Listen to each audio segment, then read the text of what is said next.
মৰমৰ ছাত্ৰ-ছাত্ৰীসকল তোমালোকক মোৰ চেনেললৈ স্বাগতম জনাইছো। আজিৰ এই ভিডিঅ'তে তোমালোকৰ ক্লাছ 6ৰ গণিত পাঠ্যপুথিৰ পাঠ নং 10 বীজগণিত বা এলজেব্ৰা নামৰ যেটো পাঠ আছে সেই পাঠটি আলোচনা কৰিম। তোমালোকৰ কিতাপখনৰ পেজ নম্বৰ 186 টো উলিয়াই লোৱা। পেজ নম্বৰ 186 ত তোমালোকৰ এটো দিয়া আছে কৰি চাও আহা। ইয়াত তিনিটা কৰা আছে, তোমালোকে এইখিনি চাই বুজি পাইছানে? যদি নাই পোৱা তোমালোকে ভিডিওটো কন্টিনিউ চোৱা, তোমালোকক মই বুজাই আছো। এতিয়া 1 নম্বৰত কি আছে a plus a সমান কি দিছে 2 into a আৰু সমান 2a। বুজি পাইছানে এটো? ইয়াত চোৱা কি আছে a plus a কেইটা আছে হেতু চোৱা। a কেইটা আছে ইয়াত দুটা, হেইভাবে ইয়াত 2 লিখিছে আৰু পূৰণ চিহ্ন দিলে দি ইয়াত কি আছে এবোৰ কি হয় a, গতিকে a লিখিছে। so 2 into a, so 2 কেনেকৈ আহিল? ইয়াত দুটা a আছে বাবে 2 আৰু পূৰণ চিহ্ন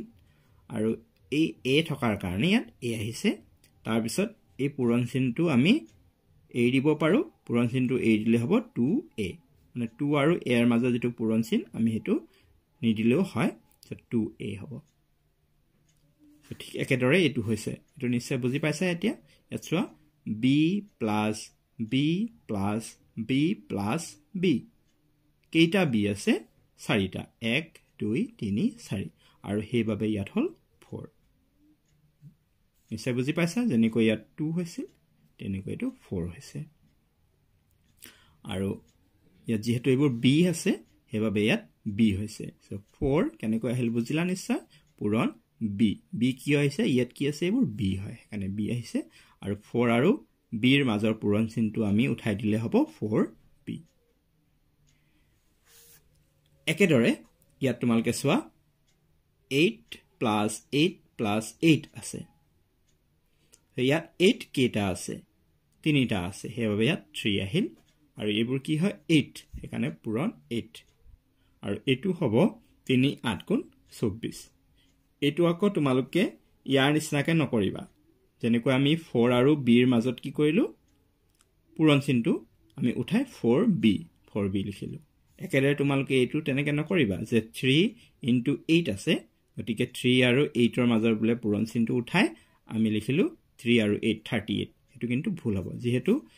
এটো এটা সংখ্যা আৰু এটো এটা আখৰ, ইহতৰ মাজত পূৰণ নহব, সেইকাৰণে আমি পূৰণফলটো উলিয়াব নোৱাৰিম, গতিকে ইয়াৰ পূৰণফল 4b হ'ব। কিন্তু এই যেহেতু দুটা সংখ্যা হয় আমি ইয়াৰ পূৰণফলটো লিখিব পাৰো 3 8 গুণ 24, সেইভাবে 24 লিখিছো। নিশ্চয় বুজি পাইছা। এতিয়া এই 4 নম্বৰটো নিশ্চয় তোমালোকে কৰিবই পাৰিবা। ইয়াত কি আছে 7 plus 7 plus 7 plus 7 7 কেইটা আছে? 4টা, গতিকে ইয়াত আমি কি লিখিম খালি ঠাইটোত 4, পূৰণ দিয়াই আছে আৰু ইয়াত কি আছে এইবোৰ 7 হয়, গতিকে এই খালি ঠাইটো হ'ব 7। এতিয়া এই দুটা পূৰণ কৰা, 4 7 গুণ কিমান হ'ব 28, এই খালি ঠাইটো লিখা 28। নিশ্চয় বুজি পালা। এতিয়া 5 নম্বৰটো কি আছে m plus m plus m plus m plus m কেইটা m আছে? 1 2 3 4 5টা m আছে, গতিকে ইয়াত কি হ'ব 5 আৰু এইবোৰ m হয়, গতিকে ইয়াত আহিব m। এতিয়া 5 আৰু m ৰ মাজৰ পূৰণ চিহ্নটো আমি বাদ দিলে কি হ'ব 5m। এটা সংখ্যা এটা আখৰ থাকিলে পূৰণ চিহ্নটো এনেকে বাদ দি আমি লিখো, কিন্তু যদি দুয়োটা সংখ্যা হয় তেতিয়া আমি তাৰ পূৰণফলটো লিখিব লাগিব। Number 6 y plus y plus y কেইটা y? 3টা, গতিকে ইয়াত হ'ব 3 আৰু এইবোৰ y, গতিকে এই ইয়াত আহিব y। এতিয়া 3 আৰু y মাজৰ পূৰণ চিহ্নটো উঠাই দিলে হ'ব 3y বা thrice y বুলিও পঢ়ে। নেক্সট আছে p plus p plus p plus p plus p plus p plus p কেইটা আছে? 3 6 7টা এইলে ইয়াত লিখিবা 7 আৰু এইবোৰ p হয় গতিকে ইয়াত আহিব p আৰু 7 আৰু p ৰ মাজৰ পূৰণ চিহ্নটো বাদ দিলে হ'ব 7p আশা কৰিছো তোমালোকে এখিনি নিশ্চয় বুজি পাইছা নেক্সট তলত তোমালোকে চোৱা এইখিনি দিছে আৰু নিজে কৰা ছবিৰ সহায়ত এবাৰ ছবিৰ সহায়ত কৰিবলৈ দিছে ইয়াত এটা কৰা আছে ইয়াত এটা আপেল লিখিছা আৰু ইয়াত এটা আম আৰু ইয়াত এটা আম লিখিছা আপেলক এ আখৰেৰে বুজোৱা হৈছে আৰু আমক এম আখৰেৰে বুজোৱা হৈছে তো ইয়াত আপেল কেইটা আছে আপেল দুটা আছে হেই ইয়াত লিখা আছে 2 যেনেকৈ আমি ওপৰত কৰিলো যে ইয়াত y তিনিটা আছে হেই 3 লিখা হৈছে যেনেকৈ ইয়াত আপেল দুটা আছে হেই 2 আৰু এই আপেলটো লিখা হৈছে বা আমি এনেকৈ লিখিব পাৰো ইয়াত 2 লিখিলো আৰু এই আপেলৰ জায়গাত আমি আপেল ছবিটো না কি আমি কি লিখিব পাৰো a লিখিব পাৰো যেহেতু আপেলক a ৰে বুজোৱা হৈছে এই প্লাস আছে প্লাসটো দিয়া ইয়াত দুটা আম আছিল সেইকাৰণে 2 হৈছে আৰু আম লিখা হৈছে বা আমি এই 2 লিখি আৰু আমি এই আম ছবিটো না কি আমি m লিখিব পাৰো যেহেতু আমক m ৰে বুজোৱা হৈছে সেইবাবে ইয়াত হৈছে 2a + m নেক্সট 2 নম্বৰটো এবোৰ মধুৰিআম নহয়নে মধুৰিআম কেইটা আছে ইয়াত 4টা আছে সেইবাবে 4 লিখি এই মধুৰিআমটো দিছে আৰু মধুৰিআমটো g ৰে বুজোৱা হৈছে গতিকে আমি এই 4 টো লিখিলো আৰু ইয়াত মধুৰিআমবোৰক যেহেতু g ৰে বুজোৱা হৈছে আমি মধুৰিআমটোৰ ঠাইত g লিখিলো +2 আৰু এয়া কি ফল মই ধৰিব পৰা নাই কিয়া যে নহওক ইয়াত দুটা ফল আছে সেইকাৰণে 2 লিখি এই ফলটো দিছে আৰু এই ফলটোক a আখৰে বুজোৱা হৈছে সো 2 লিখিলো তাৰ পিছত a তাৰ মানে এটো হ'ব 4g + 2a ইয়াত লিখি দিয়া 4g + 2a আশা কৰিছো বুজি পাইছা নেক্সট নাম্বাৰ 3 টো চোৱা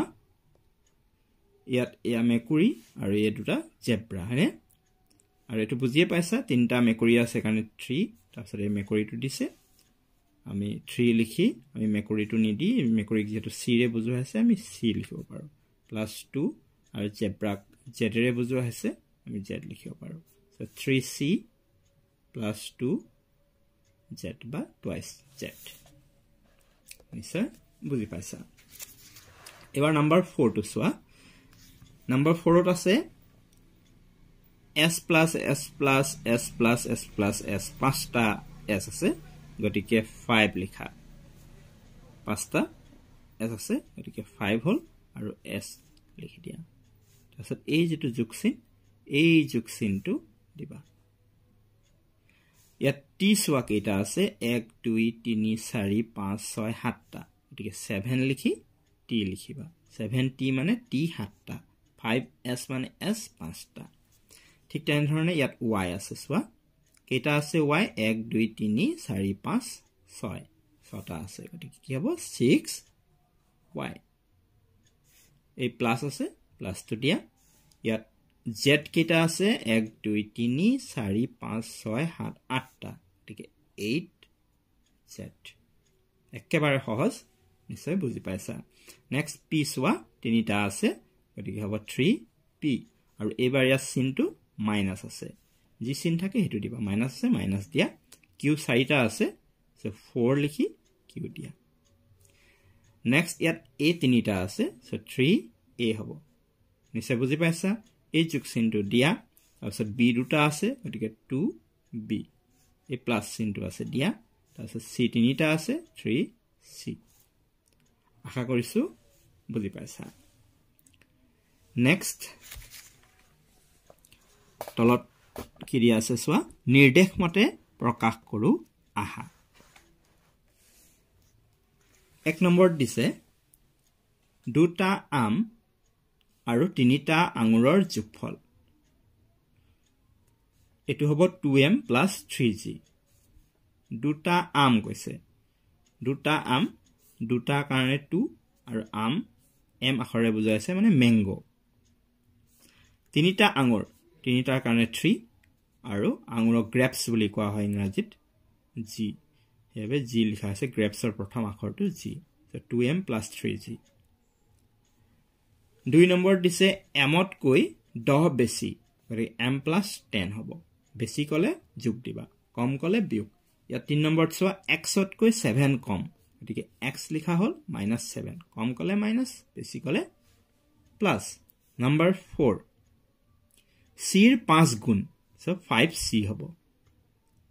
c ৰ 5 গুণ মানে c ৰ হতে 5 পূৰণ কৰিব লাগিব হয়নে c হতে 5 পূৰণ কৰিলে 5c হ'ব নম্বৰ 5 ত দিছে 2 ত কৈ b কম কম কলে মাইনাস 2 ত কৈ b কম গতিকে 2 - b ইয়াত 5টা কৰা আছে বাকিখিনি আমি কৰিব লাগিব এতিয়া 6 নম্বৰটো সোৱা 6 নম্বৰত কি দিছে p আৰু q সংখ্যা দুটাৰ গুণফল গুণফল মানে পূৰণফল গুণ মানে পূৰণ সো p আৰু q এই সংখ্যা দুটাৰ পূৰণফল কৈছে কি হ'ব p পূৰণ q তাৰ মানে আমি যেহেতু এই দুটা আখৰ হয় গতিকে মাজৰ পূৰণ চিহ্নটো আমি বাদ দিব পাৰিম মানে p q নম্বৰ 7 b সংখ্যাৰ আধা b ৰ আধা কৈছে b ৰ আধা মানে আধাটোক আমি কেনেকৈ লিখো 1/2 এটো আধা নহয় জানো সো b ৰ আধা মানে ইয়াত b দি দিব লাগিব সো 1/2 b বা এটো আমি এনেকৈ লিখিব পাৰো 1 আৰু b পূৰণ কৰিলে b হ'ব আৰু তলত এই 2 এটো দিব পাৰো নেক্সট নম্বৰ 8 নম্বৰ 8 ত দিছে x ৰ দুবাৰত কৈ 3 বেছি x ৰ দুবাৰ মানে 2x so twice x x ৰ দুবাৰত কৈ 3 বেছি প্লাস 3 হ'ব বেছি কলে যিমান বেছি কয় প্লাস দি হেতু সংখ্যাটো দিবা 3 বেছি কৈছে হেকানে প্লাস 3 নেক্সট 9 নম্বৰ y ত কৈ 3 কম তো y দিয়া y ত কৈ 3 কম যোগ দিম নে বিয়োগ 3 কম হলে বিয়োগ দিবা y ত কৈ 3 কম so y - 3 হ'ব তো এইবোৰ এটা উক্তি হয় আৰু এই উক্তিবোৰক আমি বীজগণিতীয় ৰাখিত আমি প্ৰকাশ কৰি আছো নেক্সট নম্বৰ 10 নম্বৰ 10 ত আছে x y আৰু z ৰ যোগফল এই তিনিটাৰ যোগফল কি হ'ব x + y + z হ'ব এইটোৱে হৈছে x y আৰু z ৰ যোগফল নেক্সট লাষ্ট 11 নম্বৰ দিছে a ৰ দুগুণক 4 ৰে হৰণ a ৰ দুগুণ কলে twice a হ'ব আৰু তাক কিহেৰে হৰণ 4 ৰে so divided by 4 এটো হ'ব বা ইয়াক আমি কটাকটি কৰিব পাৰো 2 1 গুণ 2 2 2 গুণ 4 তাৰমানে a/2 এটো হ'ব আশা কৰিছো তোমালোকে এইখিনি বুজি পালা মোৰ ছাত্ৰ-ছাত্ৰীসকল ভিডিওটো কেনে পালা যদি বুজি পাইছে বুলি ভাবিছা অংকবোৰ তেন্তে ভিডিওটো লাইক এটা কৰি দিয়া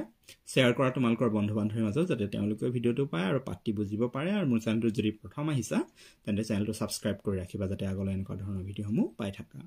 আৰু মোৰ চেনেলটোৰ সৈতে জড়িত হৈ থাকিবা যেহেতু এই চেনেলটো তোমালোকৰ সকলো বিষয়ৰ ভিডিও নিয়মীয়াকৈ আগবঢ়াই থকা হয় আৰু লগতে তোমালোকে মোৰ চেনেলটোৰ প্লেলিষ্ট সেকশনটো এবাৰ চেক কৰি চাবা তাত তোমালোকৰ বেলেগ বিষয়ৰ প্লেলিষ্ট ধুনীয়াকৈ কৰা আছে তোমালোকে নিৰ্দিষ্ট বিষয়ৰ প্লেলিষ্টত গৈ নিৰ্দিষ্ট পাঠৰ ভিডিও চাই তাৰ পৰা আয়ত্ত কৰি ল'ব পাৰিবা কৰবাত কিবা অসুবিধা পালে বা বুজি নাপালে তোমালোকে মোক কমেন্ট বা হোৱাটছআপ কৰি জনাব পাৰা মোৰ হোৱাটছআপ নম্বৰ হৈছে 7086618134 ভিডিওটো চোৱাৰ বাবে ধন্যবাদ